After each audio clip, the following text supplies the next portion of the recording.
Hello everyone, this is Narendra Siswa and welcome to Udaan. आज अपन daily quiz start कर रहे हैं 25 अप्रैल का। सो फर्स्ट क्वेश्चन इज, निजी सदस्य के विधेयक के संदर्भ में निम्नलिखित कथनों पर विचार कीजिए। फर्स्ट स्टेटमेंट इज, सदन में इसकी शुरुआत के लिए 1 महीने की सूचना की आवश्यकता होती है। सेकेंड स्टेटमेंट इज, सरकारी विधेयक की तरह निजी विधेयक भी किसी भी दिन पेश किए जा सकते हैं।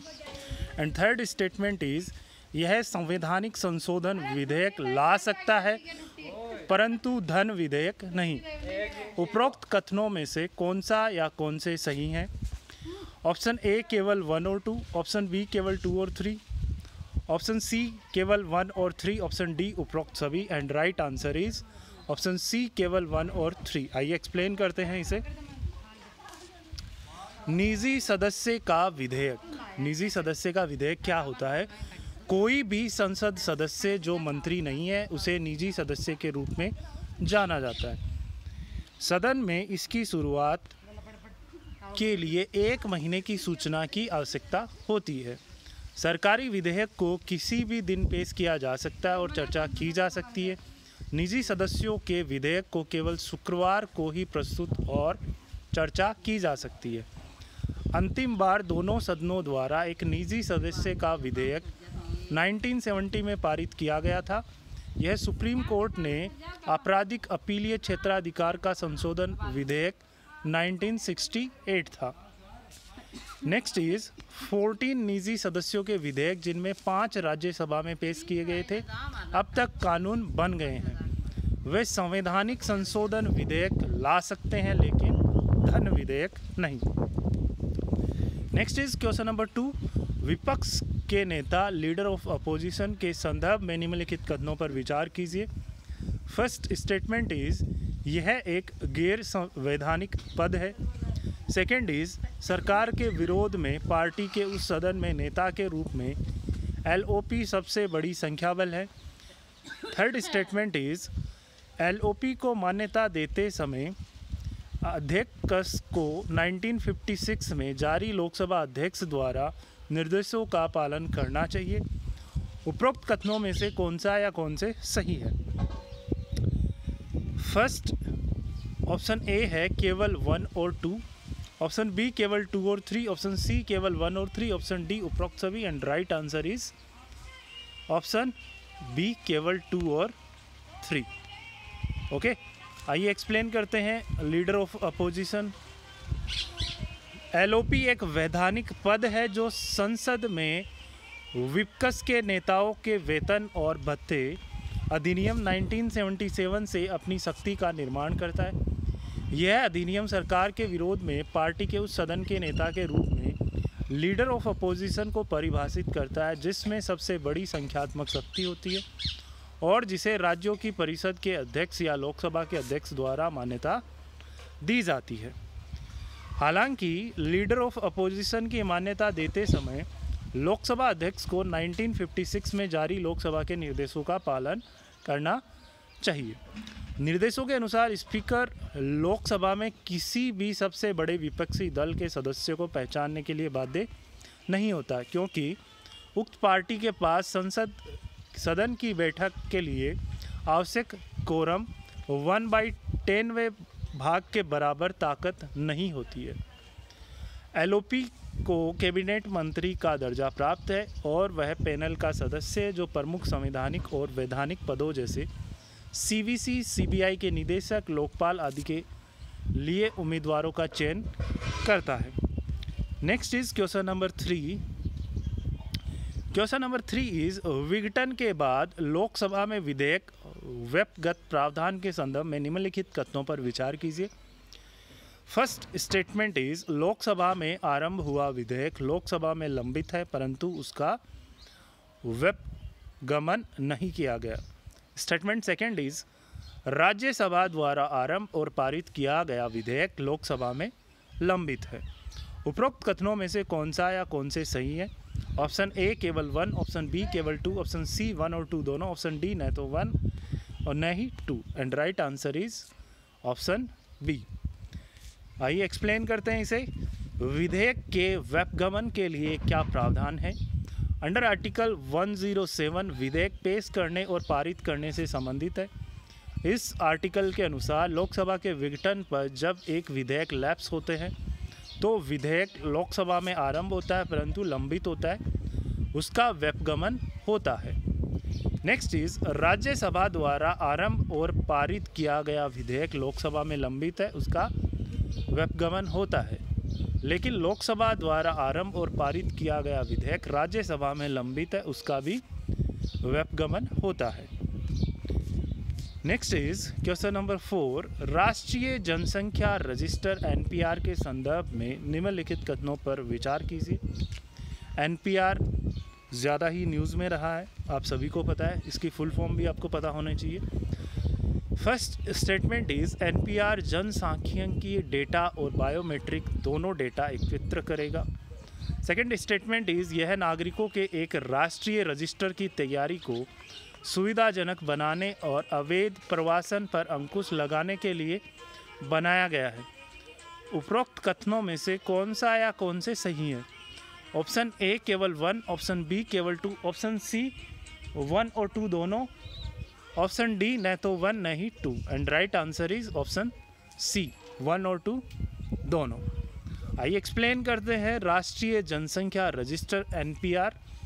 एनपीआर जनसांख्यिकी डेटा और बायोमेट्रिक दोनों डेटा एकत्र करेगा। जनसांख्यिकी डेटा की 15 अलग अलग श्रेणियां हैं, जिनमें नाम और जन्म स्थान से लेकर शिक्षा और व्यवसाय शामिल है। बायोमेट्रिक डेटा के लिए यह आधार पर निर्भर करेगा, जिसके लिए वह निवासियों का आधार विवरण मांगेगा, जबकि एनपीआर के साथ पंजीकरण अनिवार्य है। अतिरिक्त डेटा जैसे पैन, आधार, ड्राइविंग लाइसेंस और मतदाता पहचान पत्र प्रस्तुत करना स्वैच्छिक है। कारगिल युद्ध के बाद बनाए गए मंत्रियों के एक समूह ने भारत में सभी निवासियों के अनिवार्य पंजीकरण की सिफारिश की ताकि नागरिकों के एक राष्ट्रीय रजिस्टर को तैयार किया जा सके और अवैध प्रवास पर अंकुश लगाया जा सके। 2010 में भारत के रजिस्ट्रार जनरल ने लगभग 2011 की गणना के दौरान एक राष्ट्रीय जनसंख्या रजिस्ट्री के लिए डेटा एकत्र किया। यह डेटा 2015 में और अपडेट किया गया। नेक्स्ट इज क्वेश्चन नंबर 5, 3 भाषा सूत्र के संदर्भ में निम्नलिखित कथनों पर विचार कीजिए। फर्स्ट स्टेटमेंट इज आमतौर पर यह समझा जाता है कि संदर्भित 3 भाषाएं हिंदी, अंग्रेजी और संबंधित राज्यों की क्षेत्रीय भाषा है। स्टेटमेंट सेकेंड इज शिक्षा पर राष्ट्रीय नीति 1968 में एक आधिकारिक दस्तावेज में देश भर में अंग्रेजी की शिक्षा को एक नीति में बदल दिया गया। स्टेटमेंट थर्ड इज राज्य कई दशकों से 2 भाषा के फॉर्मूले का पालन कर रहे हैं, जिसके तहत स्कूलों में केवल अंग्रेजी और एक क्षेत्रीय भाषा अनिवार्य है। उपरोक्त कथनों में से कौन सा या कौन से सही हैं? ऑप्शन ए केवल 1 और 2, ऑप्शन बी केवल 2 और 3, ऑप्शन सी केवल 1 और 3, ऑप्शन डी उपरोक्त सभी and right answer is option C केवल 1 और 3। आइए एक्सप्लेन करते हैं 3 भाषा सूत्र क्या है। आमतौर पर यह समझा जाता है कि संदर्भित 3 भाषाएं हिंदी, अंग्रेजी और संबंधित राज्यों की क्षेत्रीय भाषा है। शिक्षा पर राष्ट्रीय नीति 1968 में एक आधिकारिक दस्तावेज में देश भर में हिंदी का अध्यापन एक नीति के रूप में किया गया। इस पर फिर से एनपीई 2019 में विचार किया गया था, परंतु बाद में इस विचार को मसौदे से हटा दिया गया। राज्य कई दशकों में 2 भाषा के फॉर्मूले का पालन कर रहे हैं, जिसके तहत स्कूलों में केवल अंग्रेजी और एक क्षेत्रीय भाषा अनिवार्य है। नेक्स्ट इज क्वेश्चन नंबर 6, हाल ही में भारत सरकार ने निम्नलिखित में से किस क्षेत्र के लिए स्वामित्व योजना की शुरुआत की? ऑप्शन ए ग्रामीण क्षेत्र, ऑप्शन बी शहरी क्षेत्र, ऑप्शन सी ग्रामीण और शहरी दोनों क्षेत्र, ऑप्शन डी न तो ग्रामीण न ही शहरी क्षेत्र and right answer is option A ग्रामीण क्षेत्र। आइए एक्सप्लेन करते हैं। हाल ही में भारत सरकार ने ड्रोन के उपयोग की तरह आधुनिक तकनीक का उपयोग करते हुए ग्रामीण क्षेत्र में आवासीय भूमि के स्वामित्व के लिए इस योजना की शुरुआत की। ग्रामीण क्षेत्रों में संपत्ति रिकॉर्ड रख रखाव में क्रांति लाने के उद्देश्य से यह योजना पंचायती राज दिवस पर शुरू की गई थी। Okay, next is question number 7, निम्नलिखित कथनों पर विचार कीजिए। फर्स्ट इज पिछले वर्ष से भारत का वैश्विक और घरेलू खाद्य मुद्रास्फीति दोनों बढ़ रहे हैं। स्टेटमेंट सेकंड इज भारत अपनी खाद्य तेल आवश्यकता का 2/3 आयात करता है। स्टेटमेंट थर्ड इज भारत में पेट्रोलियम सब्सिडी के बाद खाद्य सब्सिडी दूसरी सबसे बड़ी सब्सिडी है। उपरोक्त कथनों में से कौन सा या कौन से सही हैं? ऑप्शन ए केवल 1 और 2, ऑप्शन बी केवल 2 और 3, ऑप्शन सी केवल 1 और 3, ऑप्शन डी 1, 2 और 3 and right answer is option A केवल 1 और 2। आइए एक्सप्लेन करते हैं इसे। वैश्विक खाद्य कीमतों में तेज उछाल था जो भारत में भी खाद्य मूल्य रुझानों में परिलक्षित हुआ। पिछले 5 महीनों में वार्षिक उपभोक्ता खाद्य मूल्य सूचकांक मुद्रास्फीति तेजी से बढ़ी है CFPI। दिसंबर 2019 के लिए खुदरा और थोक खाद्य मुद्रास्फीति की दर क्रमशः नवंबर 2013 और दिसंबर 2013 के बाद से सबसे अधिक थी। दोनों डोमेस्टिक CFPI और FAO के food price index inflection rates ने मार्च 2018 के आसपास में तेज़ी से आगे बढ़ना शुरू कर दिया। मानसून सीज़न की पहली छमाही जून जुलाई के दौरान खराब बारिश और इसके बाद नवंबर के मध्य तक बहुत कम देरी से खरीफ की बुआई और परिपक्वता कटाई के चरण में खड़ी फसल को कम देरी दोनों के लिए अग्रणी व्यापार तनाव देशों और हाल ही में कोविड-19 प्रकोप भोजन की कीमतों में इस तरह के वृद्धि के लिए प्रमुख कारक है। नेक्स्ट इज भारत में खाद्य तेलों में 60 से 65% आयात निर्भरता है क्योंकि घरेलू बाजार में मांग की आपूर्ति में भारी अंतर है। भारत घरेलू मांग को पूरा करने के लिए सालाना 14 मिलियन टन से अधिक वनस्पति तेलों का आयात करता है। खाद्य तेल का आयात का बिल लगभग $10 बिलियन है जो भारत का तेल और सोने के बाद तीसरा सबसे बड़ा अधिक विदेशी खर्च है। भारत में खाद्य सब्सिडी सरकार द्वारा दी जाने वाली सभी सब्सिडी में से सबसे बड़ी है। पेट्रोलियम सब्सिडी दूसरी सबसे बड़ी, उर्वरक सब्सिडी भारत में तीसरी सबसे बड़ी सब्सिडी है। Next is question number 8। लंगरेज बिंदु के संदर्भ में निम्नलिखित पर विचार कीजिए। ऑप्शन ए ये पर्वत श्रृंखलाओं के क्षेत्र है जहां तेज मोड़ आते हैं। ऑप्शन बी अंतरिक्ष में एक स्थान है जहां दो बड़े निकायों के गुरुत्वाकर्षण बल एक दूसरे को संतुलित करते हैं। ऑप्शन सी यह अंटार्कटिका के ऊपर वायुमंडल में एक क्षेत्र है जहां ओजोन घटते बादल बनते हैं। ऑप्शन डी इज यह भूगर्भीय समय अवधि का एक बिंदु है जहां से पृथ्वी पर पाए जाने वाले वनस्पतियों और जीवों में परिवर्तन हुए हैं। And right answer is option B अंतरिक्ष में एक स्थान है जहां दो बड़े निकायों के गुरुत्वाकर्षण बल एक दूसरे को संतुलित करते हैं। देखिए लैग्रांज बिंदु कौन सा स्थान है? वह स्थान है जहां दो बड़े द्रव्यमानों का गुरुत्वीय खिंचाव उनके साथ स्थानांतरित करने के लिए एक छोटी वस्तु के लिए आवश्यक सेंट्रीफेटल बल के बराबर होता है। सूर्य और पृथ्वी के मध्य के 5 लैग्रांज बिंदुओं में से 3 अस्थिर है और 2 स्थिर है। अस्थिर लैग्रांज अंक L1, L2 और L3 केवल 2 बड़े द्रव्यमान को जोड़ने वाली रेखा के साथ स्थित हैं। स्थित लैग्रेंज अंक लेवल L4 और L5 है। ओके, और ये किसके बराबर होता है? सेंट्रीपेटल फोर्स के बराबर होता है। आदित्य L1 मिशन सूर्य के कोरोना और उसके वातावरण का अध्ययन करने के लिए इसरो की पहली नियोजित जांच है। इसके श्रीहरिकोटा से PSLV रॉकेट पर 2020 में लॉन्च होने की उम्मीद है। आदित्य L1 मिशन फोटोग्राफी और उपकरणों का उपयोग करके सूर्य के कोरोना का परीक्षण करेगा जो कि प्रथम लैग्रांज पॉइंट पर अपनी स्थिति से, जिसे L1 लैग्रांज बिंदु भी कहा जाता है। Next is question number 9। Corporate प्रशासन के संदर्भ में निम्नलिखित कथनों पर विचार कीजिए। First statement is bank board bureau का उद्देश्य केवल सार्वजनिक क्षेत्र के बैंकों के कॉरपोरेट प्रशासन में सुधार करना है। Statement second is Injeti Srinivas corporate social responsibility पर सिफारिशें देने के लिए तैयार था। उपरोक्त कथनों में से कौन सा या कौन से सही है? ऑप्शन ए केवल 1, ऑप्शन बी केवल 2, ऑप्शन सी 1 और 2 दोनों, ऑप्शन डी न तो 1 नहीं 2 and right answer is option C 1 और 2 दोनों। आइए एक्सप्लेन करते हैं इसे। बीबीबी केंद्र सरकार की स्वायत्त संस्था है जिसने सार्वजनिक क्षेत्र के बैंकों के शासन में सुधार करने, सरकारी स्वामित्व वाले बैंकों और वित्तीय संस्थानों के प्रमुखों के चयन की सिफारिश की और रणनीतियों और पूंजी जुटाने की योजनाओं को विकसित करने में बैंकों की मदद की।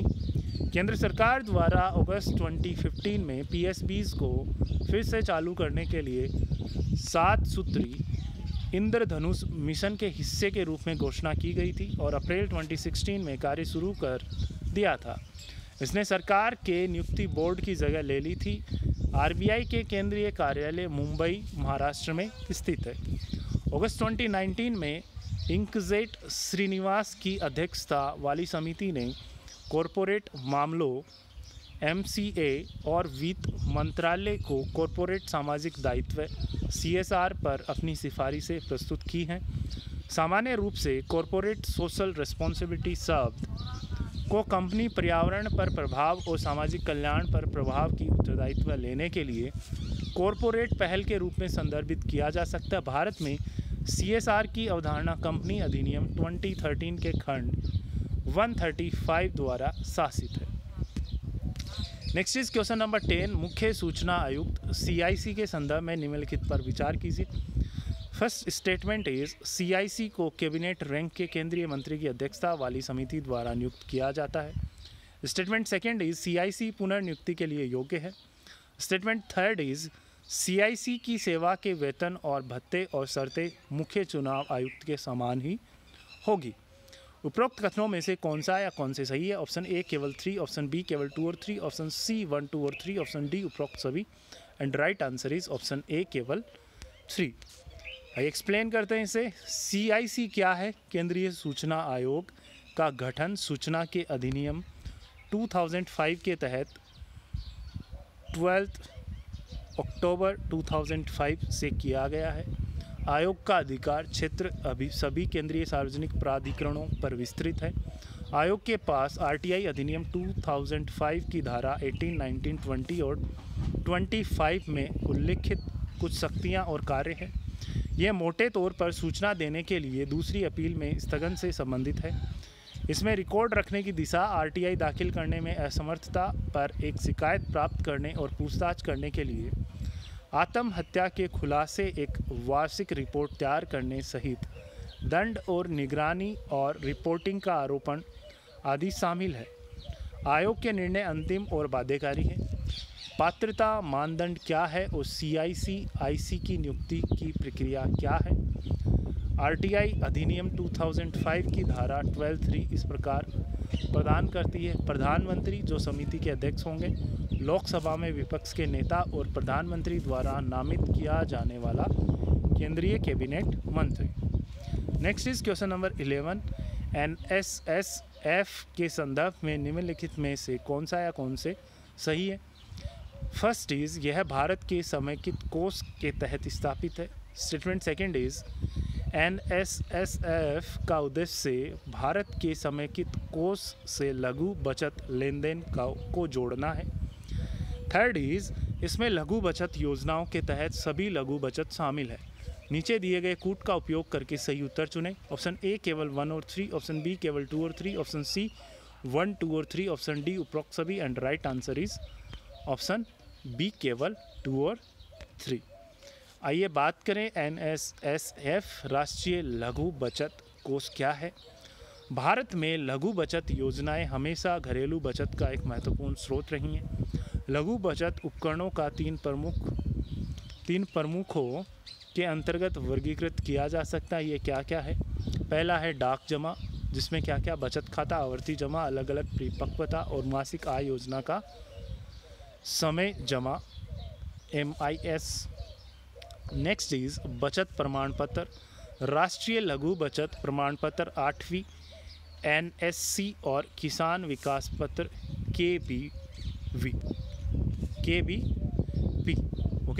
KVP सॉरी किसान विकास पत्र KVP। एंड थर्ड इज सामाजिक सुरक्षा योजनाएं, सार्वजनिक भविष्य निधि PPF और SCSSS वरिष्ठ नागरिक बचत योजना। ओके, सो ये इसमें शामिल है। राष्ट्रीय लघु बचत कोष क्या है? भारत के सार्वजनिक खाते में एक राष्ट्रीय लघु बचत कोष 1 अप्रैल 1999 से प्रभावी रूप से स्थापित किया गया है। मेजर और minor head of government accounts की सूची में एक नए सब सेक्टर को नेशनल स्मॉल सेविंग फंड कहा गया है।